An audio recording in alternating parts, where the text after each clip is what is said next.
Dan juga yang kedua, saya sudah minta untuk supaya jam belajarnya itu diatur sama dengan jam ketika ibunya selesai kerja. Jangan sampai kemudian ada yang jam 2 selesai, jam 3 selesai, ibunya jam 4. Sehingga mereka kebanyakan di bawah ibunya. Sehingga dengan demikian perubahan jam kerja menjadi penting. Assalamualaikum warahmatullahi wabarakatuh.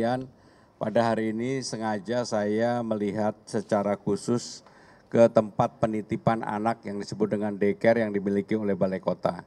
Saya harus akui bahwa tempatnya, daycare-nya sebenarnya sudah sangat baik, hanya problemnya kapasitasnya baru kurang.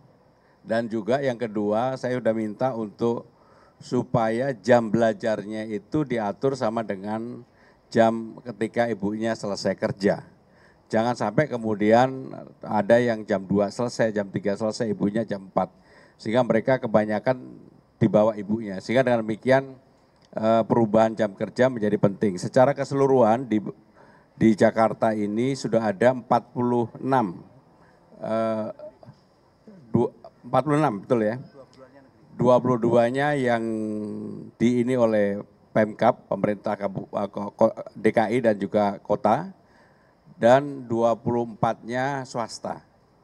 Dan itu menunjukkan bahwa memang kebutuhan untuk tempat penitipan anak atau daycare ini menjadi hal yang penting, walaupun kelihatannya kecil, ini memberikan rasa aman, rasa nyaman bagi ibu yang bekerja, tapi juga jaminan bagi anak yang bisa sekolah dengan baik.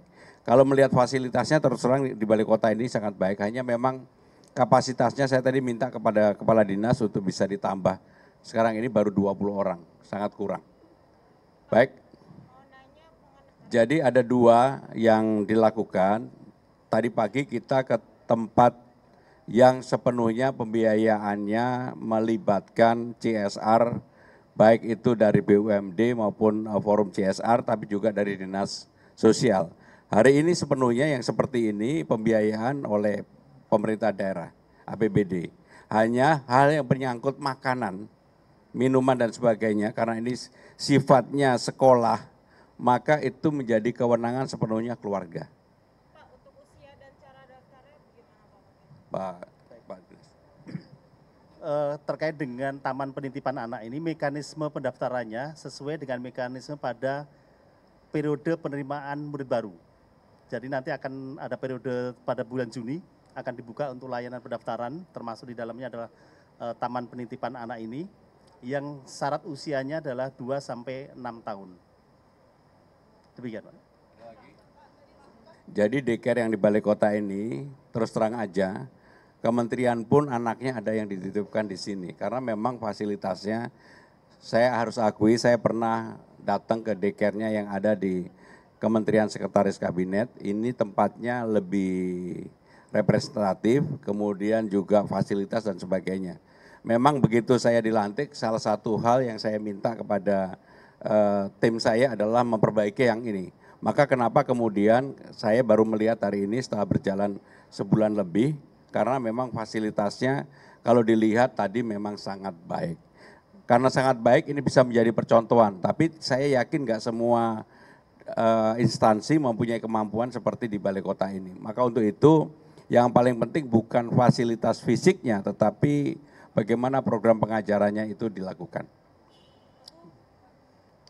Jadi dalam memilih terus terang orang-orang yang akan bertugas sebagai wali kota, kepala dinas, kepala biro, saya memilih secara profesional.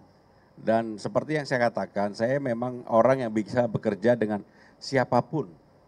Maka kenapa kemudian di dalam memilih itu tentunya melibatkan institusi yang berwenang di dalam sendiri maupun di luar Balai Kota. Di luar Balai Kota adalah Biro Kepegawaian, kemudian Kementerian Dalam Negeri, dan tentunya juga DPRD. Hampir semua yang kita pilih, kita akan tetapkan, mudah-mudahan tidak ada persoalan yang bersifat personal.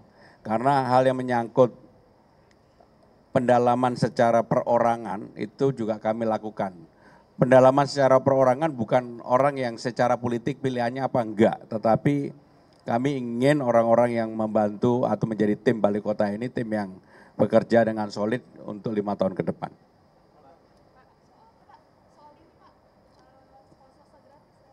Yang belakang. Hari ini jam 2, Dirut Pamjaya akan menyampaikan roadmap tentang IPO kepada kami.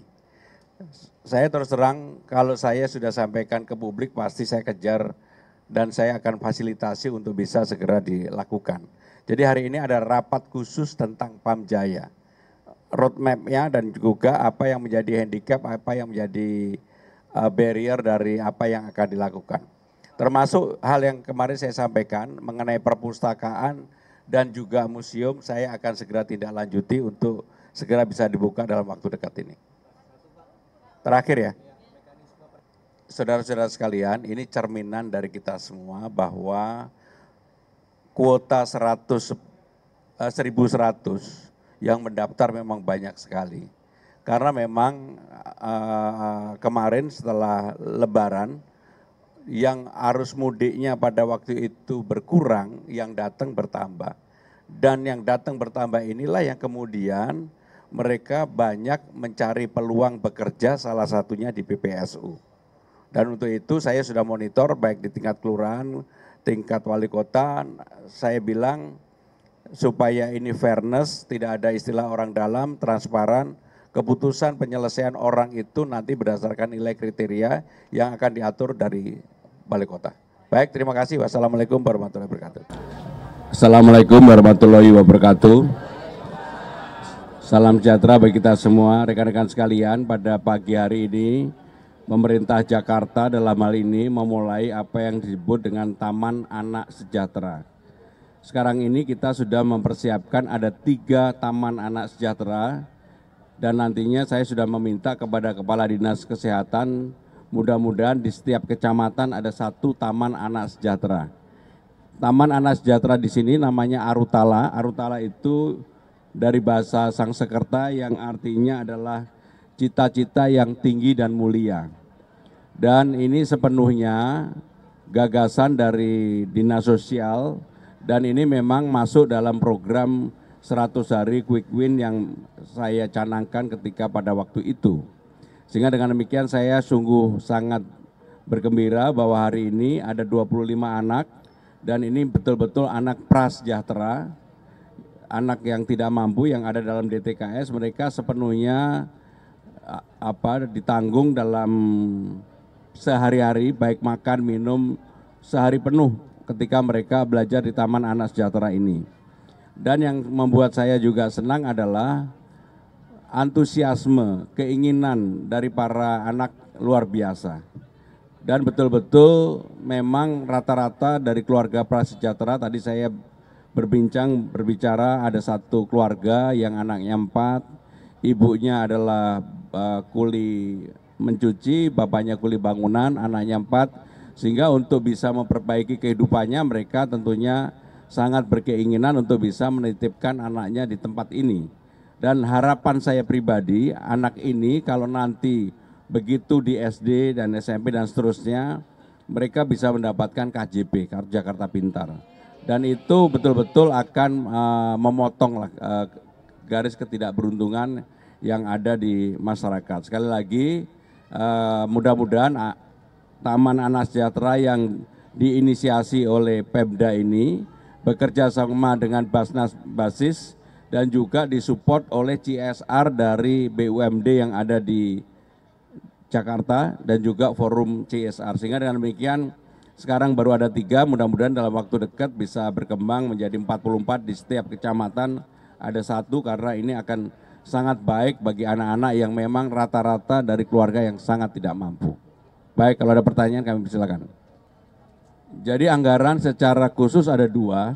Saya sudah minta anggarannya dilakukan secara transparan. Yang pertama tentunya dari Basnas Basis dan CSR, tetapi ada juga bagian dari APBD. Dan untuk itu yang dari APBD sebenarnya porsinya kecil, supaya tetap harus ada keterlibatan dari pemerintah Jakarta. Sebagai contoh, tempat ini dulu adalah tempat yang dimiliki oleh Departemen Sosial.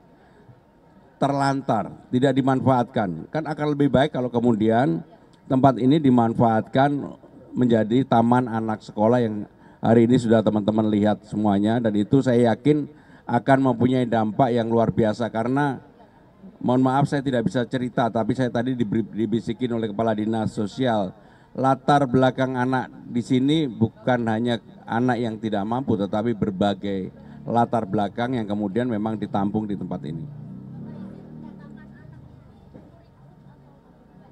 Nanti Bu Kepala Dinas silakan Bu. Silakan. Izin ini sifatnya adalah seperti daycare Bapak, daycare yang memang dari pagi sampai sore kita kasih pendidikan, mereka belajar bermain sambil belajar, dapat makan, pemenuhan kebutuhan sehari-hari Bapak, termasuk seragam juga dapat. Jadi mereka tidak dapat kurikulum, tapi mereka di sini senang-senang, demikian Bapak. Sebenarnya yang dimiliki oleh Balai Kota, karena saya mendengar daycare-nya belum terawat dengan baik, nanti saya minta untuk daycare Balai Kota bisa menjadi percontohan daycare bagi tempat-tempat lain. Baik, kalau masih ada lagi? Ya tentunya bertahap. Sekarang bisa 3 aja luar biasa. Maka ini nanti kami akan menugaskan kepada Kepala Dinas dan juga tentunya kepada Wali Kota dan camat terkait untuk bisa mempersiapkan diri. Karena sifatnya daycare sebenarnya bebannya lebih ringan karena partisipasi masyarakatnya pasti akan lebih gampang. Bisa dari Basnas, Basis, kemudian CSR. Terakhir kalau ada?